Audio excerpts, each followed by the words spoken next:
pag-ibig mo.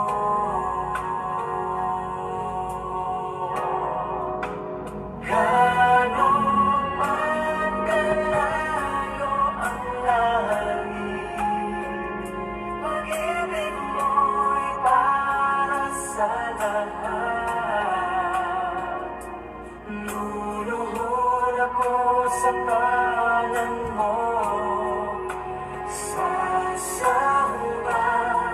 sa'yo, Diyos. Gaano man kalayo ang langit, pag-ibig mo'y para sa lahat. Ikaw aking Diyos, ikaw ang lakas at ligaya ko.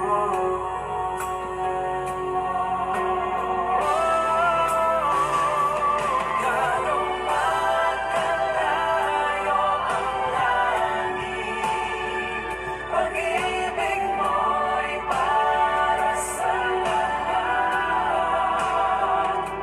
Luluhod ako sa palad mo, sasamba sa'yo, Diyos.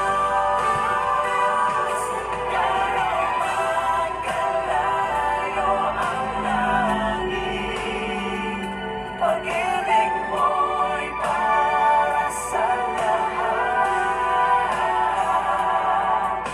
Ikaw aking Diyos, ikaw ang lakas at ligaya ko. Ligaya ko.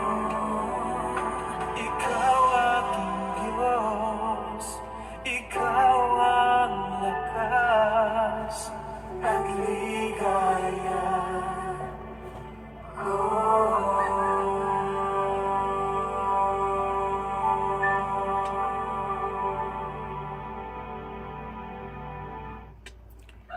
Isa pong mapagpalang umaga sa atin lahat mga kapatid, and alam ko po na ang bawat isa po ay pinagpala ng ating Panginoon. Ang bawat isa po ay tunay na binigyan ng Panginoon ng kalakasan ngayong umaga upang magsimula uli at makita kung ano yung mga bagay pa na inihanda niya para sa atin. At napakaganda po mga kapatid na umpisahan po natin ito sa isang devotion.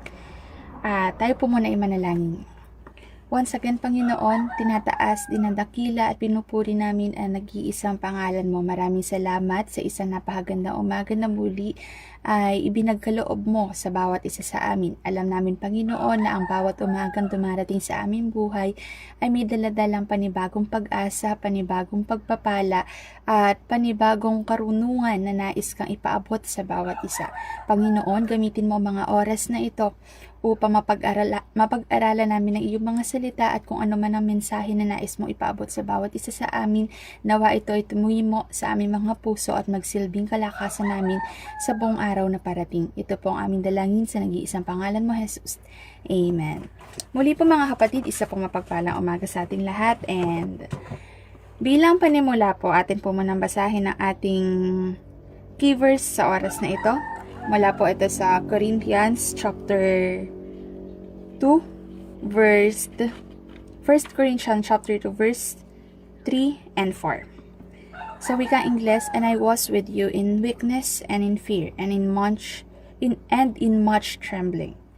And my speech and my preaching was not with enticing words of man's wisdom, but in demonstrations of the Spirit of the power.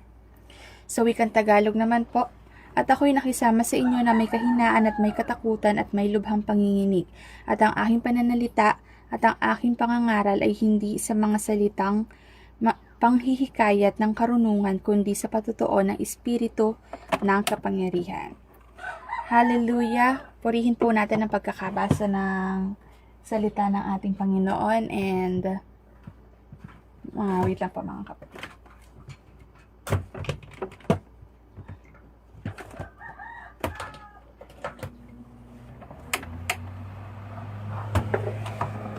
And Maraming mga tao sa ating mga kapatid ang nag-aakala na kailangan nating maging magaling magsalita or kailangan natin na madami tayong nalalaman upang gamitin tayo ng Panginoon. And sabi po dito, hindi natin kailangan na lumapit tayo na malakas, hindi natin kailangan na lumapit tayo ng walang pangamba or walang takot. Ngunit sinasabi dito na ang kailangan natin ay ang puso na handang magpagamit sa ating Panginoon. Maraming tao na nag-aakala na kailangan nating magaling magsalita, matalino, o kahanga-hanga bago magamit ng ating Diyos. Iniisip natin na hindi tayo mahusay, hindi tayo karapat-dapat gamitin sa kanyang gawain. Pero tingnan po natin na bilang halimbawa nito ay si Apostol Pablo. Isa sa pinakamakapangyarihan ginamit ng Diyos. Aminado po siya na dumating po siya na may kahinaan, takot, at panginginig. Hindi po ito itinago ni Pablo. Ang kanyang kahinaan dahil alam niyang ang tunay na kapangyarihan ay hindi nanggagaling sa tao, kundi sa Espiritu ng Diyos. And bilang mga mananampalataya, mga kapatid, may mga pagkakataon din po na natatakot tayong magpagamit sa ating Panginoon dahil akala po natin hindi tayo deserving. Akala po natin wala tayong sapat na kaalaman upang gamitin niya sa pagpapalaganap ng kanyang mga salita. Kasi po, ang problema minsan sa atin, mas gusto nating mapansin ang sarili natin kaysa maipakita si Kristo sa ating buhay. Gusto nating purihin tayo ng tao, pero nakakalimutan nating hindi tayo ang bida sa mensahe ng Panginoon. May mga pagkakataon po na akala natin kulang tayo. May mga pagkakataon na akala natin hindi tayo mahusay magsalita, wala tayong confident na ipahayag ang mensahe ng ating Panginoon dahil natatakot tayo. Natatakot tayo na baka may masabi yung iba sa atin or natatakot tayo na baka meron tayong hindi masagot sa kanilang katanungan. Ngunit, kung hahayaan lang po natin na ang Panginoon ang manguna sa atin, anuman po yung kahinaan natin, anuman yung takot natin, alam po natin na ang Panginoon ang ating kalakasan. Hindi man po natin alam kung papaano tayo magbabahagi ng salita ng Diyos, pero tandaan po natin palagi, mga kapatid, na hindi po hinahanap ng Panginoon ang perpektong tao. Hinahanap niya ang pusong handang magpagamit. And when we say handang magpagamit, mga kapatid, ito po yung wala po tayong reservation. Wala po tayong itinitira sa atin. Alam lang po natin, tatayo tayo upang maihayag ang mensahe ng Panginoon sa atin. Tatayo tayo upang ipakilala sa mundo kung sino ang Diyos na ating pinaglilingkuran. Dahil mas makapangyarihan ang simpleng taong puspos ng Espiritu kaysa taong puno ng yabang ngunit walang presensya ng Diyos. Yun po ang ating tatandaan, mga kapatid, na kung tayo ay natatakot, kung tayo ay nanginginig na baka hindi natin kaya, isipin po natin na kung ang Espiritu ng Panginoon ang atin pong uunahin, kung ang Espiritu ng ating Panginoon na mangunguna sa bawat bagay na ating gagawin, ay alam po natin na kasama nito ang presensya niya. Na siya po yung bahala sa atin, na siya po yung magbibigay ng kaalaman, ng knowledge na kailangan natin. Kaya huwag po nating hayaang pigilan tayo ng takot o ng kahinaan kapag ang Diyos ang kasama natin, alam natin na sapat na iyon para mahipo natin ang puso ng ibang tao. Lagi po natin tatandaan na hindi kailangan na maging perpekto ka para magamit ka ng Panginoon. Dahil hindi po hinahanap ng Panginoon ang mga matutuwid. Ang hinahanap niya ang mga taong may pusong handang magpagamit sa Kanya. Ang kapangyarihan ay nasa Espiritu ng Diyos, hindi sa galing ng tao. Yun po ay tunay, mga kapatid. Kasi kung iisipin po natin na gagamitin ng Panginoon, yun lang may kaalaman. So, it is based on achievement mga kapatid. Pero kung atin pong hahayaan na ang Panginoon ang kumilos sa atin, kung ating hahayaan ng Espiritu ng Diyos ang mataas sa atin, mawawala po yung self-confidence natin, kung hindi, confidence na nagmumula sa ating Panginoon, confidence na nagmumula sa faith na meron tayo. Dahil kapag po si Kristo ang itinaas natin sa ating buhay, siya po ang kikilos sa puso ng iba. Kaya po, hindi po ba merong mga tumatadyo sa unahan na masasabi natin na bless tayo dito? It is not because mga kapatid na magaling siya, kung hindi nakikita natin, nagsisimplify sa bawat sinasabi niya, kung papaano ang Panginoon sa buhay niya. Nagsisimplify yung mga sinasabi niya, yung lumalabas sa bibig niya, kung papaano siya namumuhay ng may katuwiran sa harapan ng ating Panginoon. Dahil alam po natin na once na unahin natin na itaas yung ating sarili, mawawala na po yung presence ng Panginoon sa ating buhay. Ang uunahin na lang po natin ay kung papaano mag-earn ng achievement, mag-earn po tayo ng applause sa congregation. Ngunit kung ang atin pong uunahin ay ang mataas ang ating Panginoon, alam po natin na kailanman ay siya yung mangunguna, kailanman ay ang karunungan niya ang mangunguna sa ating mga buhay. And tayo po bilang tao, napapagod tayo, inaantok at minsan nawawalan po tayo ng focus. Kahit gusto natin maging alerto palagi, may limitasyon tayo bilang tao. Pero ang Diyos ay hindi natin katulad. Hindi siya napapagod at hindi siya natutulog. Ibig sabihin wala kahit isang sandali na pinabayaan niya tayo. Minsan po naiisip natin, nasaan po ang Diyos sa ating mga pinagdadaanan sa buhay, kaya nawawalan tayo ng confidence, kaya natatakot tayo. Pero hindi siya nawawala sa atin mga kapatid. Minsan tahimik po siyang nagbabantay, and once na alam niya na kailangan na natin siya or na wala na tayong lakas, doon po siya magpaparamdam sa atin na nandyan siya, nakasama natin siya. Kahit po sa mga oras na hindi natin siya nararamdaman, ay kumikilos at nag-iingat po siya sa atin. Kaya lagi po natin tandaan bilang paalaala sa atin, huwag nating ilagay ang tiwala natin sa sarili nating mga lakas. Dahil alam natin na limitado tayo. Kailangan nating matutong umasa sa Diyos, sa Espiritu ng ating Panginoon na kailanman ay hindi napapagod. Kapag pilit po natin na kinokontrol ang lahat, doon tayo mas lalong napapagod mga kapatid. Pero kapag nagtiwala tayo sa Kanya, doon tayo magkakaroon ng kapahingahan. Ang Diyos, mga kapatid, ang gumawa ng langit at lupa, at siya rin ang nagbabantay sa atin na kahit na po anong mangyari, alam natin na ligtas tayo sa Kanyang mga kamay. Kaya kung dumating man tayo sa punto mga kapatid na tayo po ay napapagod, dumating man tayo sa punto na tayo ay natatakot, tandaan po natin na ang Diyos na ating pinaglilingkuran ay kailanman hindi tayo pababayaan.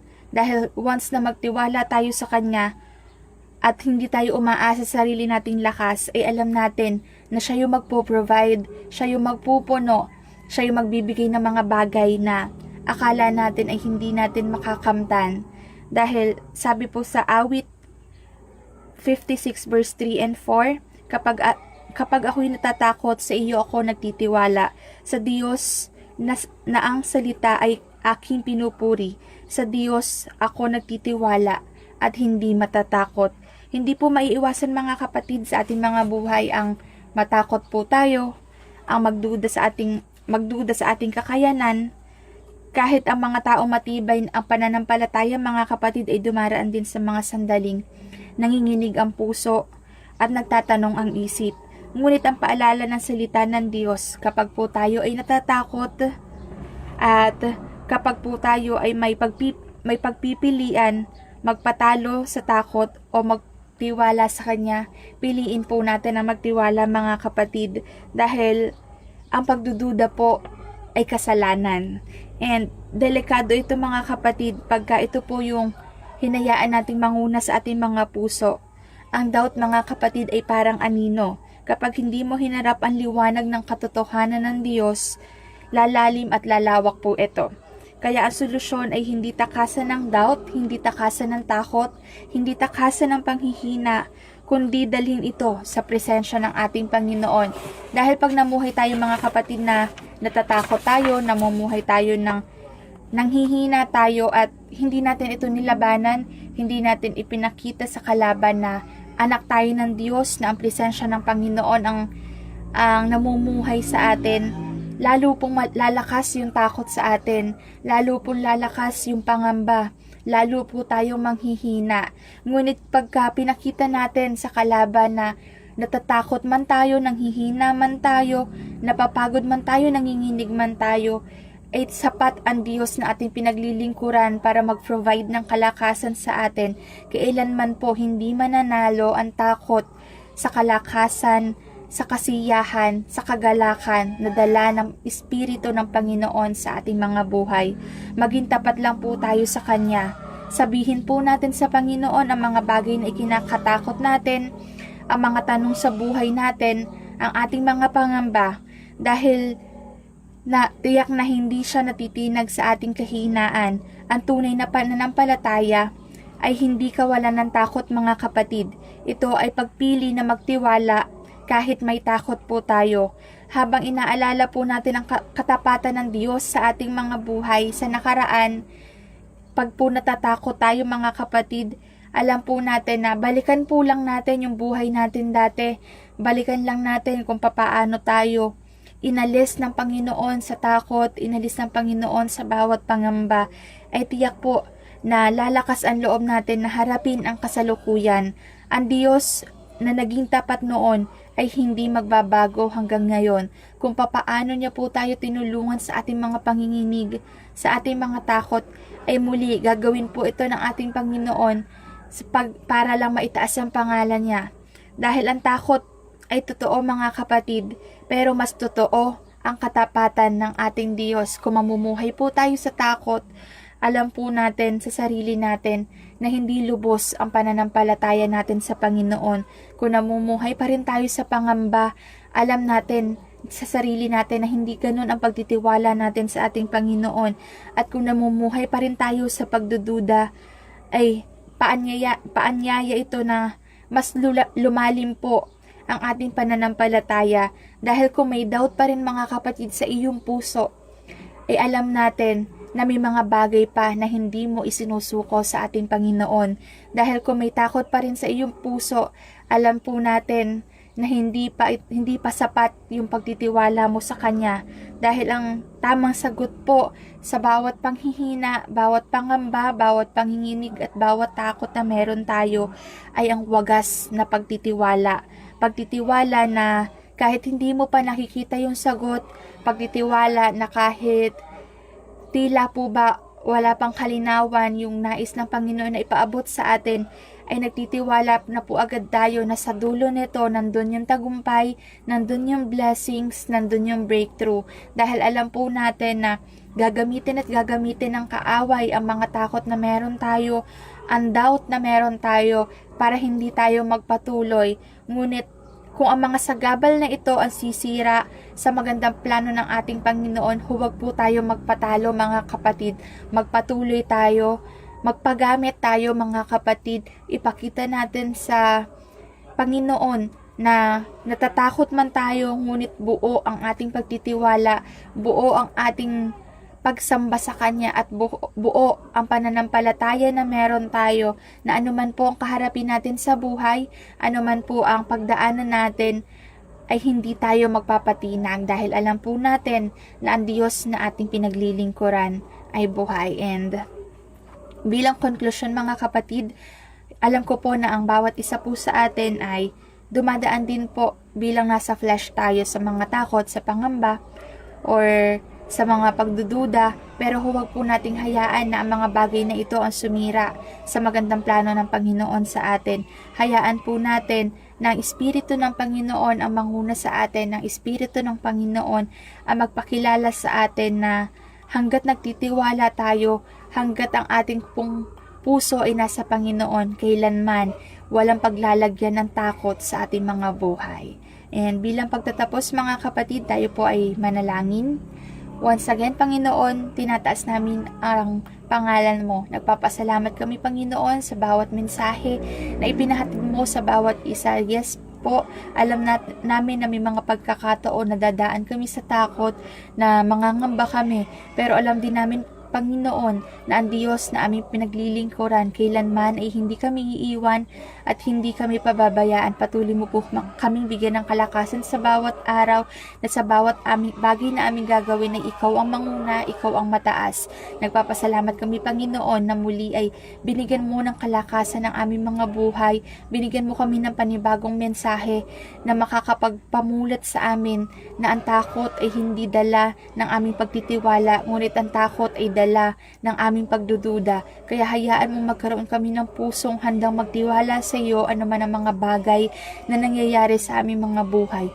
Nagpapasalamat kami, Panginoon, sa bawat pagpapala na patuloy mo iginagawat sa bawat isa, sa mga blessings, sa mga breakthroughs na nararanasan namin sa aming mga buhay, at nagpapasalamat kami, Panginoon, sa buhay ng aming pastor. Patuloy mo po siyang pakaingatan, i-bless at ibigay ang ninanasan ng kanyang puso kasama ng kanyang pamilya, gayon din po ng buong UPC Akbalayan. Ikaw ang patuloy na manguna, mataas sa aming mga buhay, at ang iyong pagpapala ang makamta ng bawat isa. Ito po ang aming dalangin sa nag-iisang pangalan mo, Jesus. Amen. Muli po mga kapatid, isa pong mapagpalang umaga and God bless us all po.